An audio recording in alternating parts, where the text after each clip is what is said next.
Hello everyone and welcome to Sheep Market USA. At Sheep Market USA, we'll strive to bring you all the information you need from market prices to grain futures, flock management, and more. So, no matter if you're a veteran or just starting out with your first flock, we'll bring you all the information needed to help you make the very best decisions you can about your flock, your farm, and your finances. Now, here's your Sheep Market USA host, Lanny Brothers. Well, Mark, thank you very much for that introduction, and let me start off the sheep market news by saying I apologize for my dress. It's been a very busy day on the farm. We had mamas to wean and place out on pasture, also rams to get out as well, and you know what they say, April breeders bring January feeders, so it was one of those timely things that needed to be done. Normally, we start off our sheep market news with a look at our sheep summary from the U.S.D.A. that's issued each Friday. This week, we're going to start off a little bit different. You know, many areas have seen a lot of rain over the past week or so. So we wanted to start off this report by taking a look at the recent U.S.D.A. drought monitor. Well, the map released on March 27th shows the extreme and exceptional drought areas stretching through South Texas area back to the west through New Mexico, Arizona, Nevada, and extreme Southern California. Also showing some additional hotspots in the corners of Nebraska, Wyoming, and South Dakota. Now, as we check the update of the monitor map, we'll see that definitely there's been some improvement over the last 2 weeks. Particularly in this corridor right here, kind of a line from Illinois, southwest through Missouri to Oklahoma, and extreme portions of South Texas, east to the Carolinas, showing the biggest improvement. Now, this is also a big chunk of the states that have seen many downpours and strong thunderstorms over the past week or so. So the question will remain, will the moisture amounts hold true, or how much is simply flushed into the lakes, rivers, and stream network and will provide actually very little long-term soil moisture? Now, that also means that with spring finally landing in many of these states, will the soil moisture hold true for the new flush of grass growth? Now, when you overlay the U.S. sheep inventory map, you can see the areas where sheep producers may be the most affected by these conditions. So, how may the markets be affected by the improved areas and those that remain lacking in rainfall? Well, we just may have to watch and see how it all plays out. So speaking of markets, let's go ahead and take a look at our USDA sheep summary report that was issued this past Friday. So as we take a look now at the USDA National Sheep Summary for the week ending Friday, April 4th, compared to last week, slaughter lambs were mostly steady to $35 lower, slaughter ewes mostly steady to $10 lower, and feeder lambs were not well tested. Looking at slaughter lambs, choice and prime 2 and 3, Woolden Shore in San Angelo, Texas, 105 to 175 pounders brought 166 to 190. In New Holland, 120 to 170 pounders brought 185 to 225. Fort Collins, Colorado, 110 to 135 pound range brought 202.50 to 245. In South Dakota, 110 to 130 pounders brought 215 to 250. 130 to 150 pounders brought 193 to 206, and the 150 to 160 pound class brought 187 to 198. Looking at slaughter lambs, choice and prime 1 and 2. In the hair breeds in San Angelo, 40 to 60 pound averages brought 290 to 315, some reaching 320. 60 to 70 pounders brought 280 to 308, some reaching 312. And the 70 to 80 pounders brought 279 to 300, with some reaching as high as 304. The 80 to 90 pound averages brought 248 to 290, with some reaching 296. And the 90 to 100 pound averages brought 230 to 276, with some reaching as high as 290. In the Woolden Shorn, 60 to 70 pound averages brought 280 to 300. New Holland, Pennsylvania, Woolden Shorn, the 40 to 60 pound averages brought 325. 50 to 60 pounders, 320 to 342, some reaching as high as 375. The 60 to 70 pound averages brought 320 to 347, 70 to 80 pounders 327 to 340, the 80 to 90 pounders 325 to 345, 90 to 100 pounders 320 to 340, with some reaching as high as 350, and the 100 to 120 pound averages brought 292 to 305, with some reaching as high as 345. In the hair breeds, 40 to 50 pound averages brought 310 to 335, 50 to 60 pounders brought 320 to 345, 60 to 70 pounds brought 315 to 335, 70 to 80 pounds 320 to 335, 80 to 90 pounders brought 300 to 325. And at Fort Collins, Colorado, wool and shorn 50 to 60 pound averages brought 300 to 315, 60 to 70 pounders brought 290 to 300, 85 pound averages brought 305, and in the hair division, 50 to 60 pound averages brought 302.50 to 320. 61 pounders brought 307.50, and the 70 to 80 pounders brought 295. South Dakota, wool and shorn 50 to 60 pound averages brought 300 to 320, 60 to 70 pounders 285 to 295, 70 to 80 pounders 270 to 300, and the 80 to 90 pound averages brought 265 to 290. In the hair breeds, 53 pound averages brought 310, 60 to 70 pounders brought 270 to 300, 80 to 95 pounders brought 245 to 280. Kelowna, Iowa, wool and shorn 40 to 50 pound averages brought 315 to 345, 50 to 60 pounders brought 275 to 310, some reaching as high as 350, 60 to 70 pounders 275 to 295, 70 to 80 pound brought 280 to 300, with some reaching as high as 330, and the 80 to 90 pounders were 285 to 310, with some reaching as high as 315. In the hair breeds, 40 to 50 pound averages brought 260 to 295, 50 to 80 pounders brought 275 to 285, and the 80 to 90 pound averages brought 272.50 to 285. In Missouri, hair breeds 50 to 60 pound averages brought 285 to 325, 60 to 70 pounders 275 to 310, 70 to 80 pounders 265 to 305, 80 to 90 pound averages brought 280 to 300, and the 100 to 110 pound averages brought 220 to 257.50. In Arkansas, hair breeds 50 to 60 pound averages brought 260 to 287.50, and the 60 to 70 pound averages brought 252 to 300. And that's the report from this past week, issued April 4th from the USDA's National Sheep Market Summary. So now let's take a look at our grain futures for this past week. Corn futures showed some steady gains throughout this week, closing this past Friday, April 4th at $4.60 per bushel.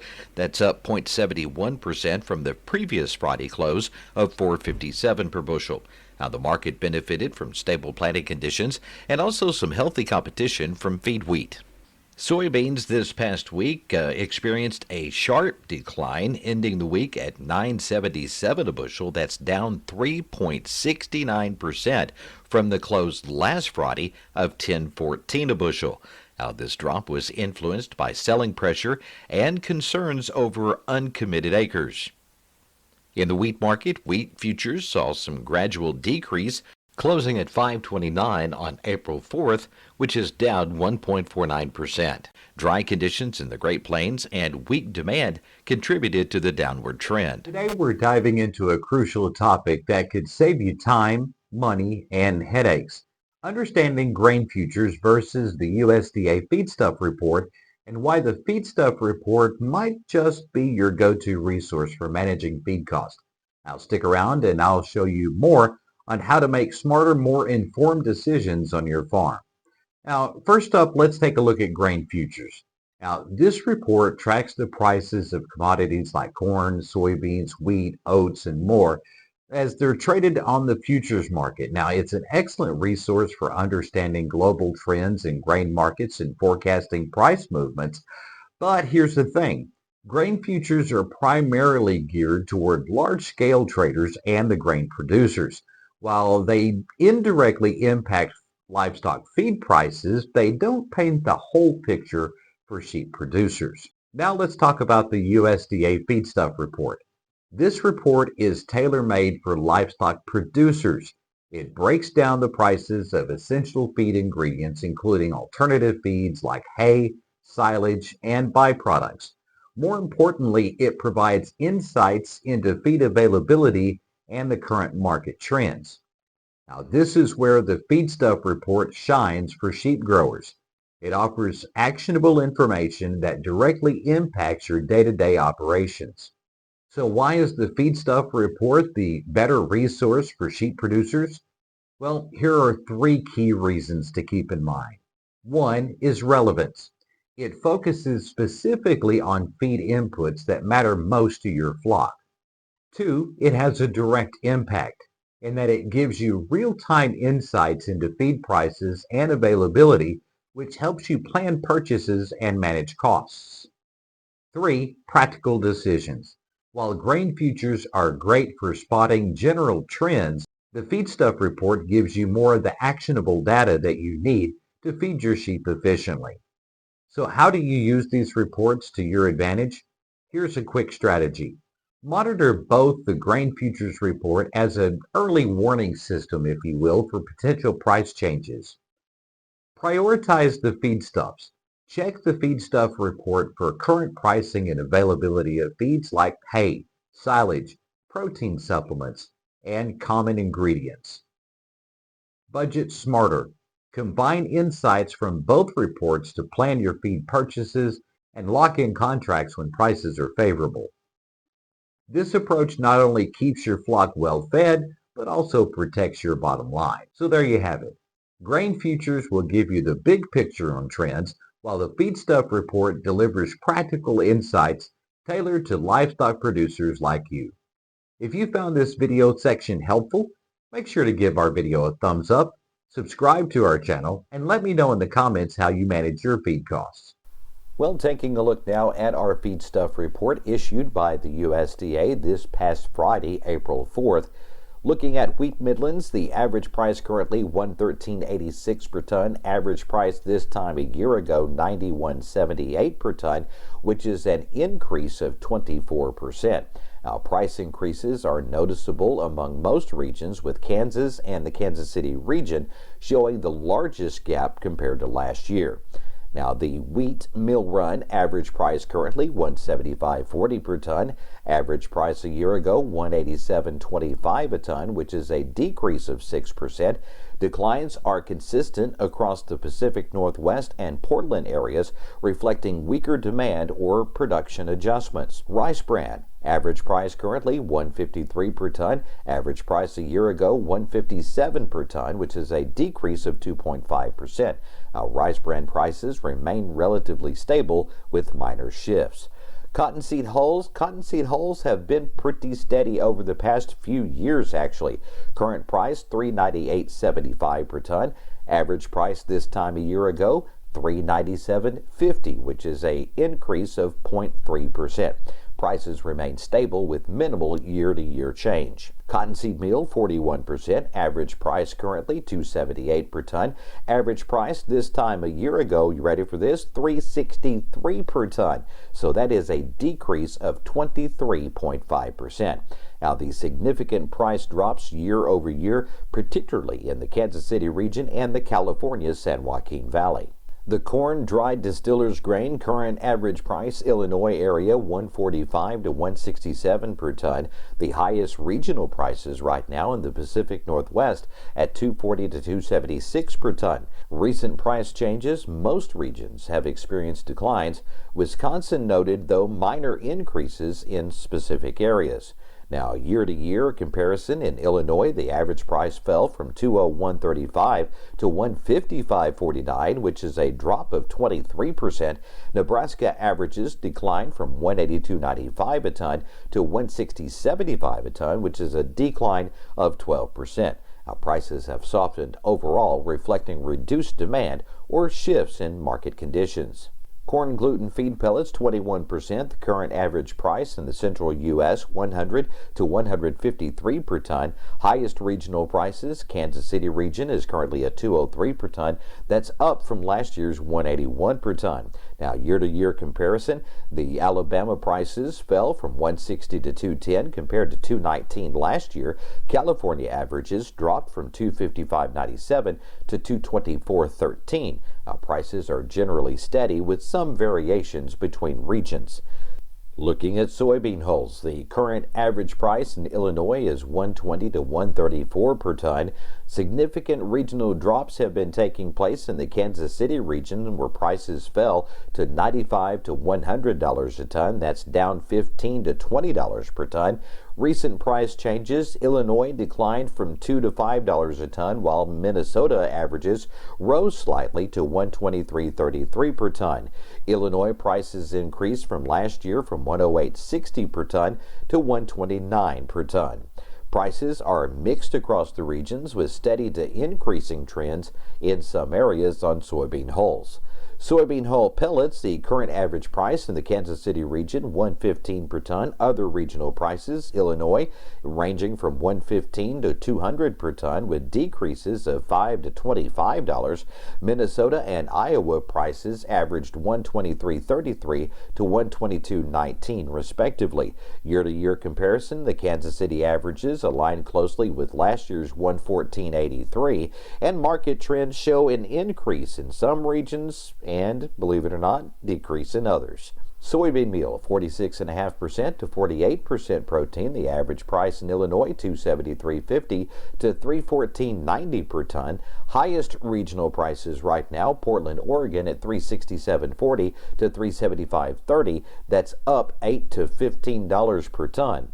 Now, prices range recently in Illinois saw declines from $320 to $750. Pacific Northwest prices rose, though, by $690 to $860.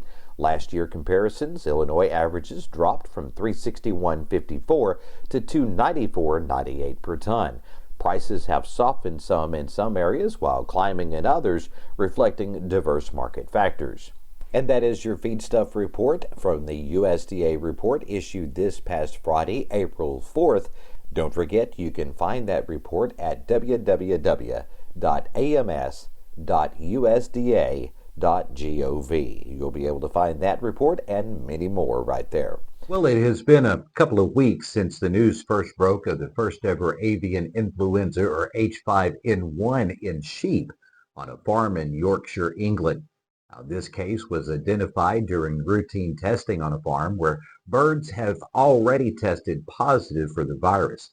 Now, the infected sheep was humanely culled, and no other infections have been detected in the flock. Now, authorities would like to emphasize that the risk to livestock remains low. So let's take a look at some biosecurity tips for livestock owners. Now, for pasture-raised animals, regularly inspect and clean water sources to prevent contamination.